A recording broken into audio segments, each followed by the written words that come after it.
बिस्मिल्लाहिर्रहमानिर्रहीम। अस्सलाम वालेकुम दोस्तों, सबसे पहले तो मैं आप सबको अपने चैनल होबेत बीबी पे वेलकम कहता हूँ। मेरी आज की मेडिकल वीडियो का टॉपिक है abnormal uterine bleeding.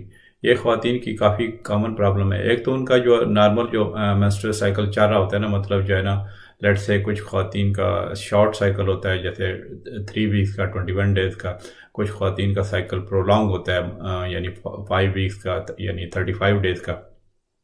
On average जो है वो 26-28 डेज़ का जो है अक्सर ख़वातीन का जो मेंस्ट्रुअल साइकिल चल रहा होता है।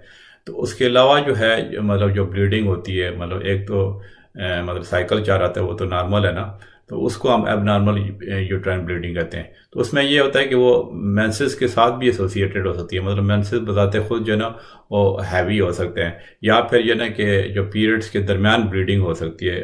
उसकी मुख्तलिफ काज़ेज़ होती हैं जो मैं आगे चल के बताऊँगा, ठीक है।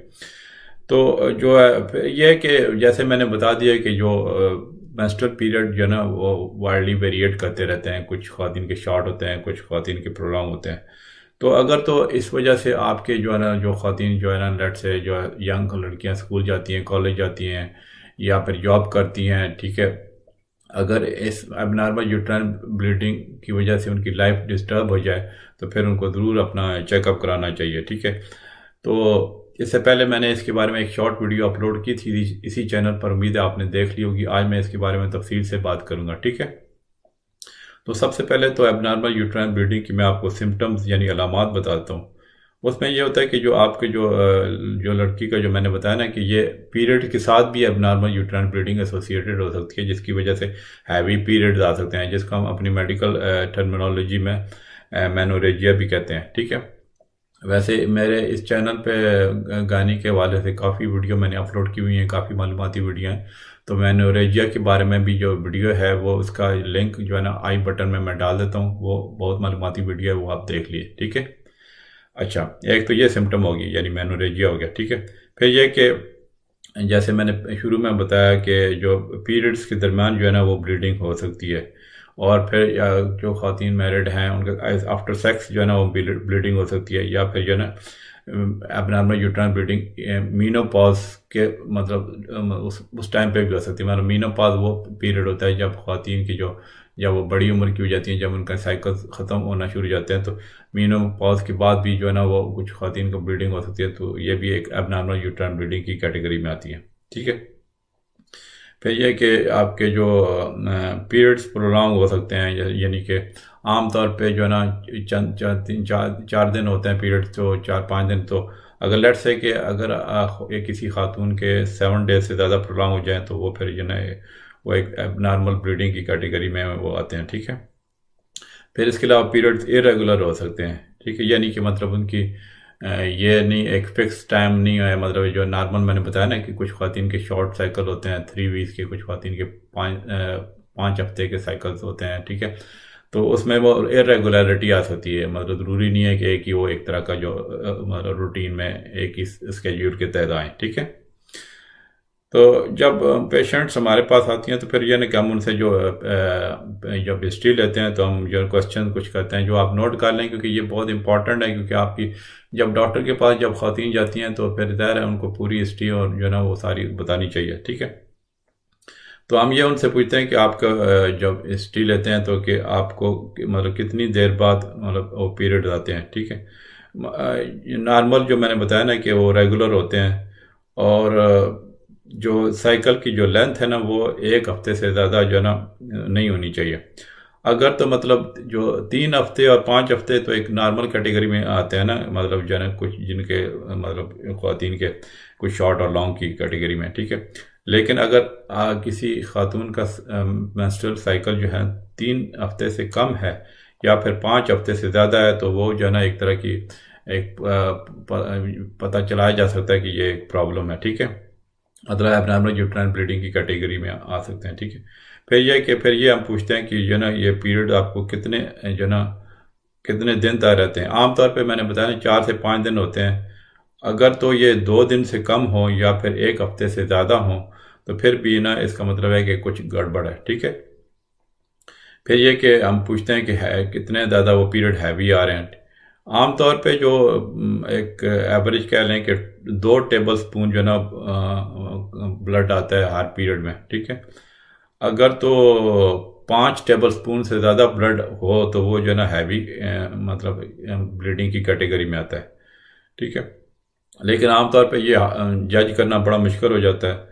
तो ये कि अगर तो लेट से कि हम ये पूछते हैं कि आपको कितने मतलब जो ना अगर मतलब एक से ज़्यादा टैम्पून या पैड 1 घंटे में चेंज करना पड़ता है या नहीं, ठीक है। तो उससे हम फिर अंदाज़ा लगा लेते हैं कि हैवी ब्लीडिंग हो रही है। वैसे एबनॉर्मल जो है हैवी जो मेंस्ट्रुअल ब्लीडिंग होती है इसको जो ना मेनोरेजिया कहते हैं। अच्छा, फिर ये कि ये भी हम पूछते हैं कि उनका जो पीरियड्स के दरमियान जो है आपको कुछ स्पॉटिंग है, थोड़ी बहुत ब्लड तो नहीं वो आ रहा, इसको जो स्पॉटिंग कहते हैं।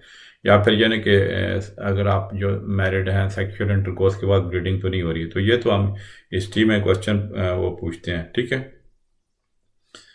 और फिर ये कि इसमें ये हम देखते हैं कि अगर तो आप प्रेग्नेंट हैं या फिर जो है ना आपका मीनोपॉज हो चुका है, ठीक है, तो वो फिर आपको जो ब्लीडिंग होती है ना तो फिर तो आप ये उस कैटेगरी में नहीं आती अपना यूट्राइन ब्लीडिंग, तो वो तो फिर वो एक डिफरेंट कॉजेज हो जाती हैं, डिफरेंट कैटेगरी में हो जाती है। तो फिर उस सूरत में तो है आपको डॉक्टर से ज़रूर रब्ता करना चाहिए।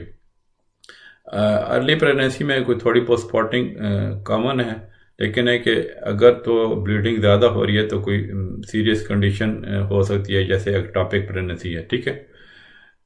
मतलब यह है कि अगर लेट से फर्टिलाइज एग जो है ना वो इसमें यूट्रस के बाहर इम्प्लांट हो जाए, जैसे आमतौर पे फैलोपियन ट्यूब भी होता है, ठीक है।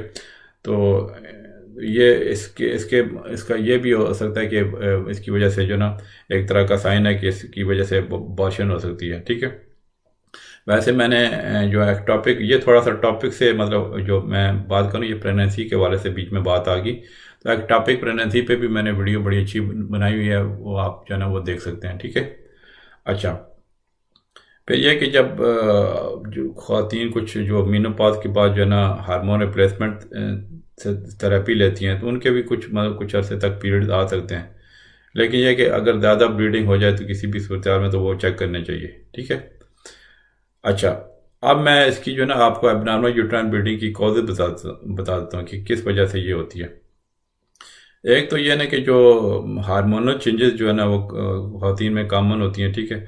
जिसमें ये होता है कि ये मतलब ये सबसे जो हार्मोनल चेंजेस सबसे ज़्यादा कॉमन कॉज है, क्योंकि जब आपकी जो ओवरीज हैं, ठीक है, एक मतलब ओवरी से जब एग रिलीज होता है जिसको ओवुलेशन कहते हैं, तो वो जो है ना आपके अंदर हार्मोन रिलीज होते हैं कि वो यूट्रस को बिल्डअप करने के लिए और फिर शेड करने के लिए वो रिलीज होते हैं, ठीक है, जिसको हम एंडोमेट्रियम कहते हैं। तो जो ख़वातीन जो ख़ासतौर पे यंग एज की जो मतलब टीनेजर ख़वातीन होती हैं या फिर जो मीनोपॉज के करीब जो बड़ी उम्र की ख़वातीन होती हैं, तो वो जो एंडोमेट्रियम होता है उनका जो वो बहुत ज़्यादा बिल्डअप हो जाता है कभी कभी, ठीक है। तो अगर तो ज़्यादा एंडोमेट्रियम बिल्डअप हो जाए तो उसकी वजह से इरेगुलर या जो ना हैवी पीरियड वो हो सकते हैं, या फिर जो ना पीरियड्स के दरमियान जो ना वो स्पॉटिंग हो सकती है, ठीक है। तो ये सबसे बड़ी जो है ना कॉज होगी हार्मोनल चेंजेस, ठीक है। फिर इसके अलावा फिर कुछ ख़वातीन जो मेडिसिन लेती हैं, जैसे जो एंटीकोगुलेंट हैं, वारफेरन है या कुछ हार्मोन थेरेपी है, बर्थ कंट्रोल पिल जो ना, तो वो जो है ना वो एक तरह के आपको हार्मोन्स को थ्रो ऑफ कर देते हैं।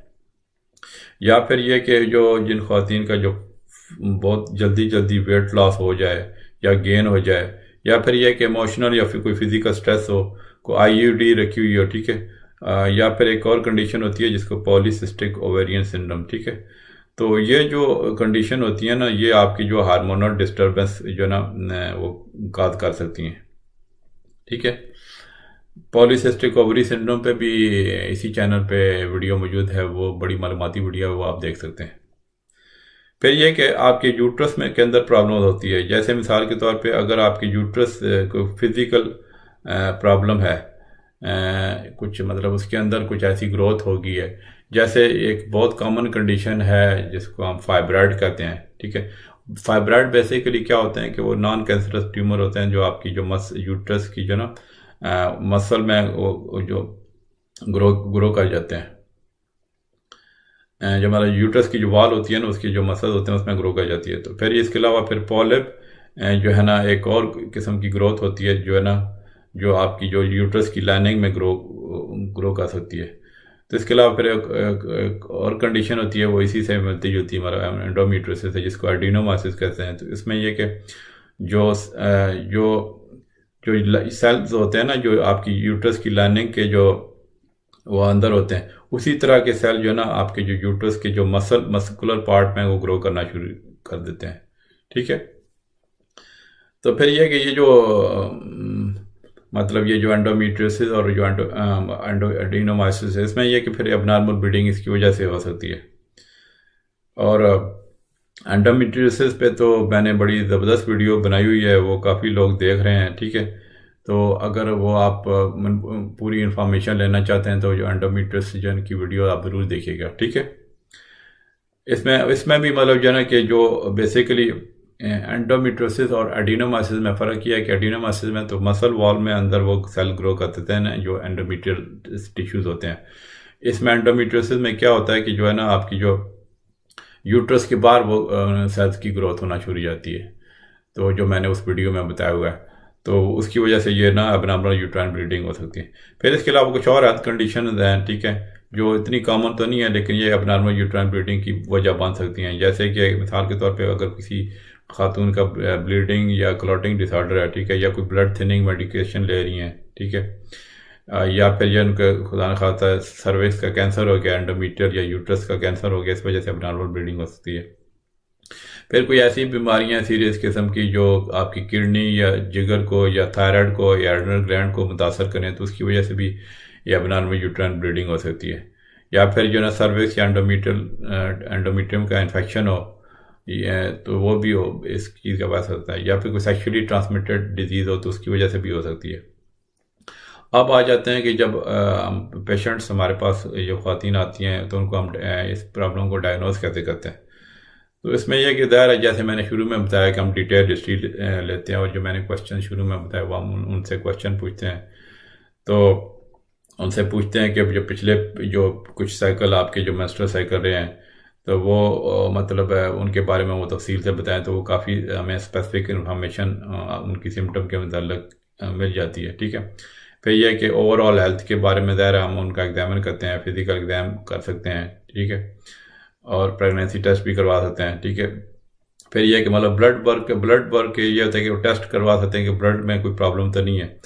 मतलब ये अगर लेट्स है कि किसी खातून की बहुत ज़्यादा हैवी ब्लीडिंग हो रही है, तो उसमें आयरन डेफिशिएंसी एनीमिया हो जाता है। ठीक है।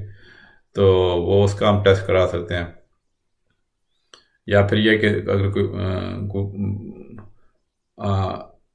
ब्लड टेस्ट मतलब उस तरह करा सकते हैं कि जो है ना आपके हार्मोन जो है ना वो इम्बैलेंस तो नहीं है, मिसाल के तौर पे किसी ब्लड डिसऑर्डर या जो है ना क्रोनिक डिजीज़ की वजह से।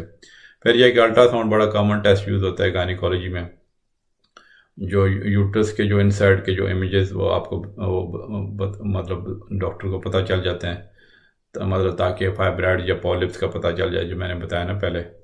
फिर स्टेरोस्कोपी ये होता है कि इसमें यानी कि एक लाइट किस्म की स्कोप होती है, जो ना यूट्रस के इनसाइड वो दाखिल करते हैं, तो वो जो ना मतलब सर्विक्स के थ्रू, तो उससे भी कुछ मतलब कुछ अबनॉर्मल कंडीशन का पता चल सकता है।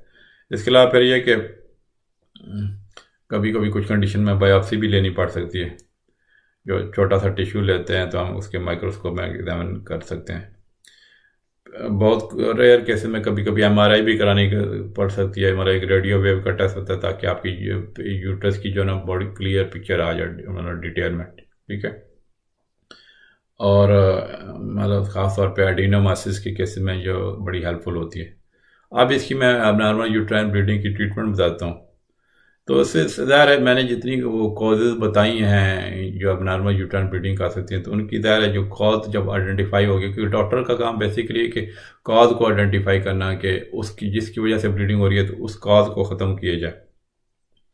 अगर तो कोई आपको पुरानी बीमारी लगी हुई है या कोई ब्लड डिसऑर्डर लगा है जिसकी वजह से ये एबनॉर्मल यूट्राइन ब्लीडिंग हो रही है, तो ज़ाहिर है उसको ठीक करना ज़रूरी है। ठीक है।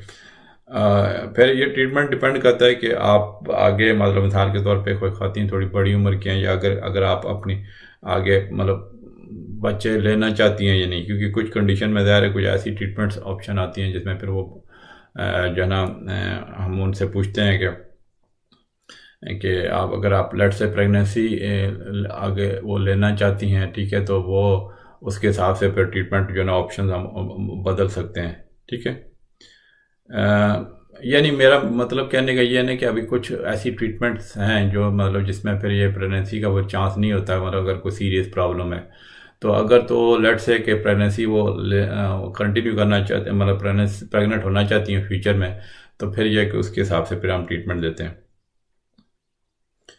अच्छा, फिर जो जो नॉर्मल जो मैं इसकी जो ट्रीटमेंट अब बताता हूँ कि जो अभी ड्रग्स में ख़ास तौर पे अब इसमें यह है कि अगर तो मतलब कुछ कुछ केस में मतलब डिपेंड करता है ना कुछ केस में कि कॉज क्या है, तो बर्थ कंट्रोल पिल्स जो है ना फिर और हार्मोनल ट्रीटमेंट भी दे सकते हैं। तो उनके ये होता है कि जो बर्थ कंट्रोल पिल्स होती है ना वो पीरियड को कुछ मतलब उसको रेगुलराइज कर देती हैं और जो पीरियड्स भी ना वो थोड़े लाइट आते हैं। फिर कुछ एक और वो जो हार्मोन एगोनिस्ट आते हैं जिनको हम कहते हैं gonadotropin releasing hormone agonist, GnRHA, जो है ना वो ये बेसिकली एक तरह के आपके हार्मोन्स को कुछ स्टॉप कर देते हैं। और जो ख़ास तौर पे जो फाइब्राइड के केसेस में ये काफ़ी ट्रीटमेंट यूज़ होती है। अगर आपने वो वीडियो देखी है तो उसमें मैंने इसके बता रहे तफसील से बताया हुआ है, ठीक है। तो ये इसके मतलब ये है ना कि कुछ और ट्रीटमेंट के साथ ये जो ना GnRH जो ना एगोनिस्ट जो है ना ये यूज़ हो सकते हैं।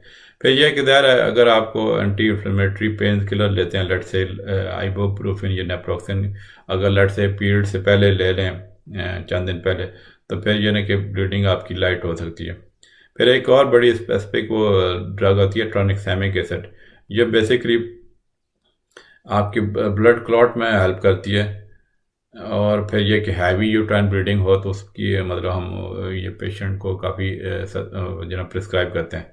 फिर कुछ ख्वातीन में IUD रख देते हैं जो बेसिकली हार्मोन रिलीज कर देती है प्रोजेस्टेरोन, ठीक है, जो मतलब हैवी ब्लीडिंग को स्टॉप करने के लिए।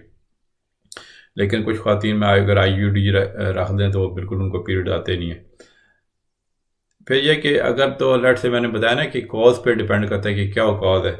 अगर तो मतलब कोई ऐसी कॉज है जिसमें मतलब इसमें यह कि मिसाल के तौर पे एक जो ट्रीटमेंट आती है एंडोमेट्रियल एब्लेशन, उसमें यह है कि बेसिकली हीट कोल्ड और इलेक्ट्रिसिटी मतलब और या लेज़र से हम डिस्ट्रॉय करते हैं जो यूट्रस की लाइनिंग को, तो वो उसकी वजह से फिर आपके पीरियड बिल्कुल ख़त्म हो सकते हैं और ज़्यादा प्रेगनेंसी नहीं हो सकती अगर इसके बाद। लेकिन यह कि अगर बाद में इसके एंडोमेट्रियल एब्लेशन के बाद अगर प्रेगनेंसी हो जाए तो वो जो ना वो डेंजरस हो सकती है और आपको मीनोपॉज तक जो ना आपको बर्थ कंट्रोल पिल्स वो लेने पड़ती हैं। मतलब ये ना कि वो डिपेंड करता है ना कि कॉज, जैसे मैंने बताया ना कि पिछली जो मैंने वीडियोस का बीच बीच में मैं रेफ़र कर देता हूँ, ठीक है, जैसे एंडोमेट्रियोसिस होगी तो वो उसके हिसाब से ना ये जो ट्रीटमेंट स्पेसिफिक मैं बता रहा हूँ, तो आप परेशान ना हो कि ये इस तरह की मतलब जो छोटी मोटी प्रॉब्लम है उनका तो नॉर्मल जो मेडिसिन मैंने बताई है अभी थोड़ी देर पहले उससे ठीक हो सकती हैं, ठीक है। अब फिर ये कि अगर तो लेट से किसी को खातून को फाइब्राइड है तो वो उसकी मायोमेक्टमी कर सकते हैं, यूट्राइन आर्टरी एम्बोलाइजेशन कर सकते हैं। वो मैंने ऑलरेडी उस फाइब्राइड वाली वीडियो में डिस्कस किए हुए हैं। तो फाइब्राइड की अगर वीडियो आपने नहीं देखी तो वो बहुत मालूमाती वीडियो वो आप देख सकती हैं, ठीक है। फिर ये कि उसमें कुछ केसेस में बिल्कुल स्टेक्टमी रिमूव कर मतलब यूट्रस को ही निकाल देते हैं अगर लेट से कि फाइब्राइड बहुत ज़्यादा बड़े हुए हैं, ठीक है, या फिर लेट से कि आपको एंडोमेट्रियल जो ना और या यूट्रस का कैंसर हो गया तो उसके तो ज़ाहिर है फिर यूट्रस को ही निकालना पड़ेगा, तो ठीक है। ये लेकिन ये कि ये एक तरह का आखिरी सहारे के तौर पे यूज़ होती है। मतलब है कि खुदा न खास्ता आपको इस तरह का कैंसर का प्रॉब्लम हो तो ज़ाहिर है फिर तो वो टिश्यू जहाँ पे कैंसर हो वो तो निकालना ही पड़ेगा ना। तो यूट्रस का कैंसर हो या एंडोमेट्रियल का कैंसर हो तो उसमें फिर स्टेक्टमी हम एडवाइस कर सकते हैं। अब इसकी मैं एंड पे थोड़ी कॉम्प्लिकेशन बताता हूँ कि एबनॉर्मल यूट्राइन ब्लीडिंग की क्या कॉम्प्लिकेशन होती है। उसमें यह कि ज़ाहिर है आपके अगर इस तरह की कोई कॉज हो, ठीक है, जो मतलब आपके वो सारा सिस्टम को डिस्टर्ब कर रही है तो ज़ाहिर है फिर आपको प्रेगनेंसी में मुश्किलात पेश आ सकती हैं। तो अगर ब्लड से कि कुछ केस में जो है ना बहुत ज़्यादा हैवी ब्लीडिंग हो जाए या ब्लड जिसकी वजह से ब्लड लॉस हो तो अनीमिया हो सकता है। तो एबनॉर्मल यूट्राइन ब्लीडिंग की जो जो कुछ जो कॉजेज मैं बताई हैं उसमें से कुछ में उसमें जो है ना वो आपकी जो एंडोमेट्रियल जो कैंसर होने का भी रिस्क वो बढ़ जाता है। तो ये थी जनाब मेरी वीडियो एबनॉर्मल यूट्राइन ब्लीडिंग में के बारे में। उम्मीद है आपको वीडियो पसंद आई होगी। अगर इस वीडियो के बारे में आपके जहन में कोई क्वेश्चन आ रहे हैं तो ज़रूर कमेंट में पोस्ट कीजिए, ठीक है। मेरी कोशिश यही होती है कि आपको वो मतलब जन्नत जो एक तरह की तमाम तफसीलात जो है ना कम से कम टाइम में बताऊँ, लेकिन मेडिकल की वीडियो जो है ना वो आप पूरी देखा करें, क्योंकि ये आप ही का फ़ायदा है। वो कहते हैं ना डॉक्टर से और वकील से कोई बात नहीं छुपानी चाहिए। तो अगर कोई चीज़ मिसाल के तौर पे आप वीडियो स्किप करके देखेंगी या उस तरह को कोई चीज़ मिस कर देंगे तो ये आप ही का उसमें नुकसान है। तो वैसे तो मैं हर एक जो मैंने मिसाल के तौर पे कॉजेज बताई हैं, अगर हर एक पे पूरी तरह वो डिस्कस करना शुरू कर दें तो फिर कई घंटों में वीडियो चली जाएगी। तो इसलिए मैं बीच बीच में ये आपको बताता रहता हूँ कि मतलब इस टॉपिक पे मैंने ये वीडियो बनाई हुई है, तो वो उसका जो आमतौर पे लिंक जो है ना ऊपर जो आई बटन है स्क्रीन में उसमें वो आ जाता है जब मैं बोल रहा हूँ कि इस टॉपिक पे भी वीडियो है, तो आप जब देखने के लिए तो वो जो है ना वो उस लिंक को आप क्लिक करके आप वो देख सकती हैं। मतलब जो साथ साथ लिंक्स आ रहे होते हैं ना मेरी वीडियोज़ के दौरान ऊपर, ठीक है, आई बटन में। तो इसके अलावा अभी तो वैसे मैंने मेडिकल के बारे में बहुत सारी मतलब ये तो गायनी के हवाले से वीडियो होगी और मुख्तलिफ बीमारियों के जो है ना जो मेरा जो बेसिकली इंटरनल मेडिसिन फील्ड है तो उसमें मतलब जो बहुत सारी मुख्तलिफ बीमारियों के बारे में वीडियो अपलोड की हुई हैं, ठीक है। तो अगर तो कोई आपको ऐसी प्रॉब्लम है जिसकी वीडियो अभी तक आपने चैनल सर्च किया मौजूद नहीं है तो ज़रूर मुझे बताइए। इंशाल्लाह जैसे ही मुझे टाइम मिला तो उस बीमारी के बारे में वीडियो अपलोड करूँगा। चलें इंशाल्लाह मिलते हैं अगली वीडियो में। ओके जी, अल्लाह हाफिज़।